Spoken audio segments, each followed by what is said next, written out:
Okay, so real quick, I'm going to try and take you through this. This is going to be hopefully a rather quick job this evening. I've got to replace the fuel pump in this Trailblazer. Not because the fuel pump went out, but as you can see right here, we've got fuel. It actually has a fuel leak. And if you look at the rest of this vehicle, you can see there's quite a bit of rust down here. This sucker come out of somewhere up northern Illinois, and they like their road salt up there. So even though this thing, I believe it's an 05, it's got a lot of rust down here. And it has actually rusted the metal plate that the fuel sending unit, fuel pump assembly, and everything is underneath of on top of the tank has actually, I think it's got some pinholes in it, and that's what's leaking. So we're gonna drop the tank, give it a good inspection, put a new fuel pump / sending unit in it, and get her back on the road. So I'm gonna try and set my phone up on a tripod. That way you guys can see what we've got going on here. Kind of watch me as I go through. I shot this as a time lapse, and I have slowed it down to 1/4 of the camera speed so you get a better view of what I'm doing. Here I'm taking all the lines loose. They all have little plastic retaining clips. There are also 2 electrical connectors, one at the fuel pump, one at the rear of the tank, and then the filler neck is at the rear of the tank. Once you get those loose, you can lower the tank, and the connector, the electrical connector at the fuel pump, you've got to lower it just a little bit to get to it. Now I am taking the fuel pump out of the tank and cleaning up around where the fuel pump goes in. Had a little bit of trouble getting the lines off of the fuel pump because there was so much rust where the metal went into the nylon fitting that the nylon fittings were actually kind of stuck on there. A little bit of penetrating oil and some wiggling, and they came off.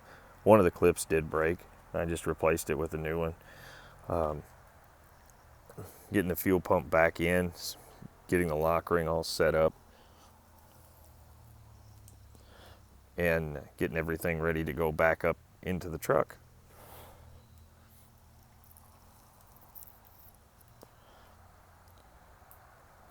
Now as I'm raising it up, you'll see me reach up and connect the wiring harness connector at the fuel pump, and it didn't want to go in at first, so a little bit of dielectric grease on the rubber grommet, and it slid right in. Now I'm reconnecting all the lines. Some of these you'll have to reconnect before you get the tank all the way in. Make sure they all push all the way onto the fittings. If you give them a kind of a sharp tug and they don't come off, you're good. I just fired it up. No leaks. Okay, I shot that video in time lapse, but just as I finish up here, I'm gonna take you back through. You always want to go back through and double check everything you had apart. I've already started it and had the engine running. And I know I don't have a leak here. There is a little bit of moisture down here, but that's from when I took it off the fuel filter and it drained. This one was disconnected, it's reconnected, it's tight. That one was disconnected, it's reconnected and tight. There's another connection up in here that you can barely see that is reconnected and locked in. While I had it running, I was also looking for leaks. There's still a little bit of residual fuel down here on the bottom of the tank. There was still a little bit of residual up in the top that I couldn't quite get out of there. You always want to double check. Make sure you put your filler neck back on. And if there is a vent on, like on some of the older vehicles, get it back on. I have seen guys actually forget to do that and get in a hurry. And nobody realizes it till the next time they get to the gas station, go to fill it up, and it pees everywhere. We got our cross piece back in. All our straps are bolted in and tight. Make sure you get the bolts tightened down. We have seen those get left. You know, somebody forget to tighten one of them down a time or two. It happens. It shouldn't. Just takes 2 minutes to go back through and make a quick double check of everything you did, just to make sure that you actually got it all in and tight and everything is back together the way it should be. And that little bit can save you having to explain to your customer why they're coming back for something that should have been fixed.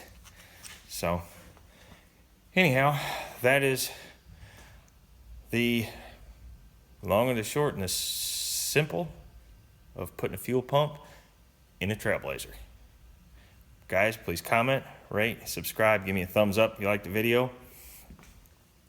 Thank you. Have a nice evening.